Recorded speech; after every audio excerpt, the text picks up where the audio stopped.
Hello and welcome to a new player review. Today we're going to have a review of a player in the Team of the Week because it's a player that I got on my red upgrade pack, which is this Casemiro. Now obviously I want to do him for a few reasons. First of all, because this is a card that it's rarely or even never used because of a few stats in his card. Because other than that, he's from a great league and a great nation, and it could have a potential of being a very usable card, if not for the stats. Because I got him in my red upgrade, obviously some of you might get him in your normal red picks, so it might be something that might think of using if you get him as a red card.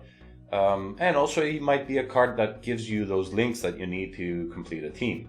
So with the opportunity that we got of me packing him in the red upgrade, which I wasn't really happy, but I'd never judged a card by the face stats. I always like to try him in games and see, because we've seen worse cards play way better and better cards play very bad. So if you don't give him a try, you never really know how this card will play in game. So let's go and have a look. This is Casemiro, his first in form from his 87, so not a big upgrade, just like 9 stats, I think. The thing is, EA didn't give him a big boost in the pace, which is one of the main reasons that this card is not being used. So he's sort of similar to where his base card is. He costs around, I want to say 60k, this inform card, if you get him as an inform, if you don't get him in a red pick. So he's 185, which is like 6'1", medium high, which is the best work rate for your CDM, 3-star weak foot and 2-star skills. So as we're going to check the details, I already applied a shadow, which is obviously, I would think, the only chem style that you could possibly apply to this card to make it usable. His pace is overall 63, like I said, not a big boost in this inform from his base card. Acceleration 58 and sprint speed 67. I don't know if EA is doing him justice with 58 pace. I mean, I don't know. Anyways, with the shadow we go to 73 acceleration and 77 sprint speed. It's not great, but it's a good speed, I would think, for a CDM. I think he could actually do the job with this kind of pace. Like I said, it remains to be seen. Shooting 75, attack positioning 71, low finishing, but 89 shot power and 84 long shots. So potentially you might be able to take some shots, but I don't know how close your CDM might get. The way I play, my CDMs do get close to the area, so it might be a thing that I will be able to test. His passing is very nice at 76 with 78 crossing, 84 short pass, 83 long pass, and 63 curve. The only bad thing in this is going to be his curve, which is 63, which is a bit low, but the rest look okay. Dribbling at 73, again another area which appears to have some problems, with 62 agility and 66 balance, the two key areas here. Reactions at 87, ball control 79, 69 dribbling, and 85 composure. So his agility and balance, which is low, but it's not that low. Like I said, we see a lot of the meta players that are being used on center backs or in CDMs that have agility and balance around this area, around the 60s. So it's not something that should put you off a card unless he has other terrible stats in other areas. Obviously this guy has agility and balance low and also low pace, so it's not looking that good. But like I said, with the shadow, he comes to around, I would say, 75 overall pace.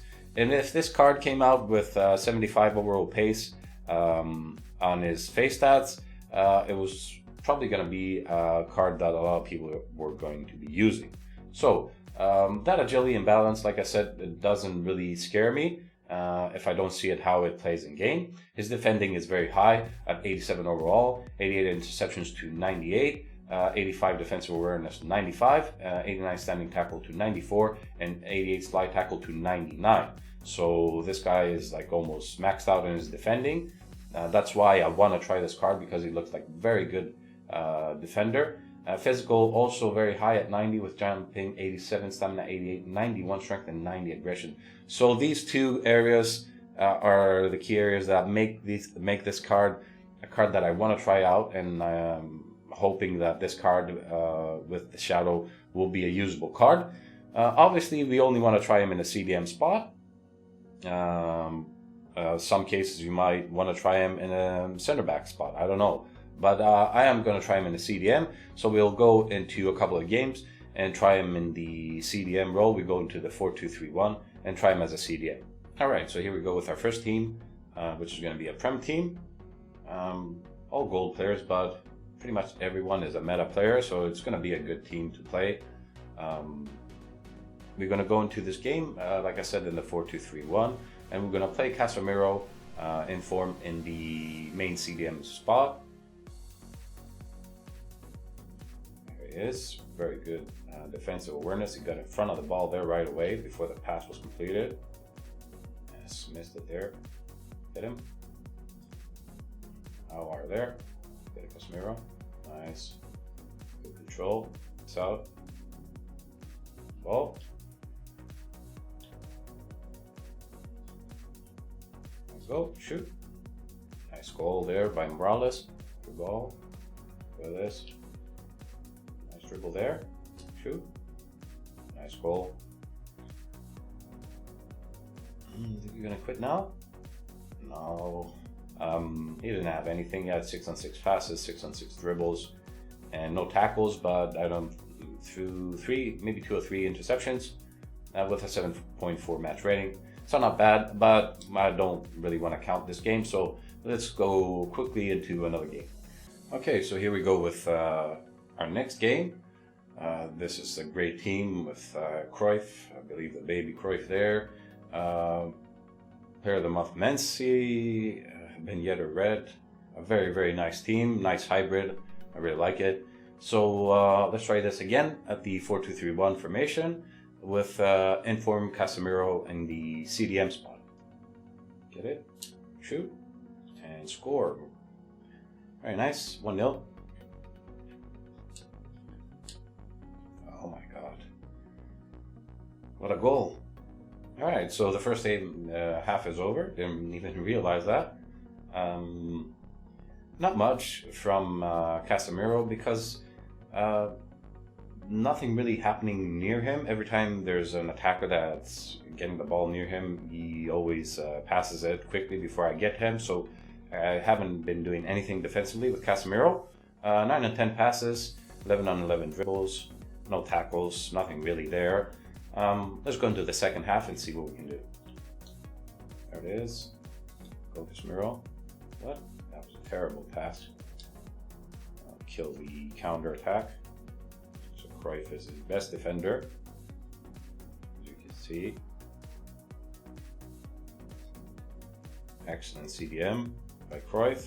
There he is, running everywhere. Oh. There it is. A great goal. Oh no. That was kind of bad there, but get him. Thought he didn't get the first tackle, so yes, there it is. Kent. Oh, 3-1 to finish off the game. Alright, so a great game. I don't think Casemiro did that much defensively. Like I said, I couldn't get him, maybe, or not a lot was happening near him. Obviously, his pace is not there to catch up with players. So when the action is near him, you have to be certain of what you want to do, because if you miss a tackle, then that's pretty much it, I want to say. But he had 7.7, which is not a bad rating, as you can see from the rest of the players. He had 1 failed shot on target. That was the ball that he kicked off. 19 on 20 passes, 20 on 20 dribbles, and 1 on 3 tackles. So he was there defensively, better so than Alvar, I would say.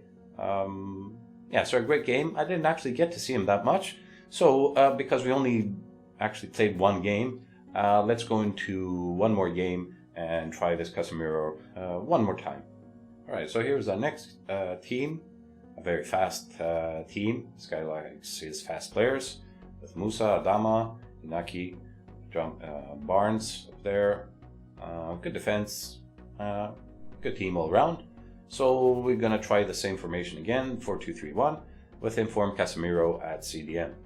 That's why I really don't like that player. No? You missed that. Oh my god. There it is, Casemiro. Excellent recovery. Did manage actually to get back in time. Again, give it back to him. That's fine. There's Casemiro again with a great interception. Look at this. He just keeps getting the ball back. Look.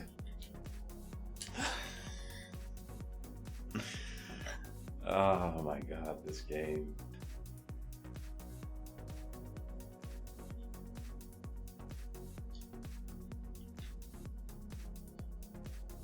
There we go. We get one goal back. Challenges are going his way. Tackling is not working. Again, nothing given. Great. Casemiro with an excellent tackle. Casemiro, excellent. Excellent there. There we go. There's another goal back. 4-2. Shoot. Block. Shoot. Block. Shoot. Block. Casemiro again with a great interception. Get in. Shoot. Goal. Finally. 3-4. Casemiro again. What a beast there at regaining the ball. Get it? No. I think Casemiro, the way I felt he did in game was excellent. His match rating might not suggest that. But like I said, it's two different things of how you feel the player when you actually use him in game and how he plays and how the numbers speak. So I think it was an excellent game for Casemiro. Obviously, Aouar gets better match rating because of the goal assist there. Otherwise, I would say Casemiro was the better defender there. 17 on 19 passes, 17 on 18 dribbles, and 3 on 5 tackles won. Fantastic job by Casemiro. So let's go back and have a look at this card. Informed Casemiro. We tried him for 2 and something games. Obviously, we had that early rage quit in the first one. He's a beast of a defender. He makes a lot of interceptions because he's standing or he's running towards the place that the ball is going to go, so he's there to intercept it. He made so many interceptions. I mean, if there was a count for the interceptions and the post-game facts, I think he would have had, I don't know, 10, 20. He made so many interceptions. And that's because of his defensive awareness. His tackle is very nice if you get to use it. Like I said, we didn't have that many chances with plays near him to actually use him properly. He's not there to catch up to players. As you saw, most of the games, players now really prefer those fast players up top, like the Adamas. Although they're not very good players, they have that 99 pace, and people like to defend tight and run the counterattack. So that's why he doesn't fit in this meta. I believe if he had, I want to say like 5 more pace, if he was close to 70 and you give him that shadow, it will be much more noticeable, and I think this would have been a much better player that you could actually use. So this is not a player that you probably want to invest in for your team, but 2 reasons. If he's a red pick that you just got and you're thinking about using him because you don't have a better option, obviously it's a good CDM to use. Now I want to use him on his own, and I will partner him with another CDM which might not have that much of defensive work, but has a bit more pace, so he can track back and cover the areas that Casemiro can run back to cover. I think he's excellent in that role. And if he gives you those links that you need, like a strong link to Real Madrid, or a Brazilian link or something like that, that you need him in the team, I think he's an alright player to use for now. He's not that kind of player that you can depend on. Obviously, you might feel exposed in a few games, so I wouldn't recommend buying him to use him in the team. But if you need this player for any reason, I think he might be there to do the job. The only thing you need to be careful of is you can't be running and spamming the tackle, because if you miss one tackle against fast attackers, chances are you're not going to catch him. So it's going to be bye-bye Casemiro. If he's a red player pick, I would probably use him for a few games and have a feel for myself and see if I like him or not. So this is going to be it for this review. Leave a like if you enjoyed it, subscribe, and I'll see you in the next one.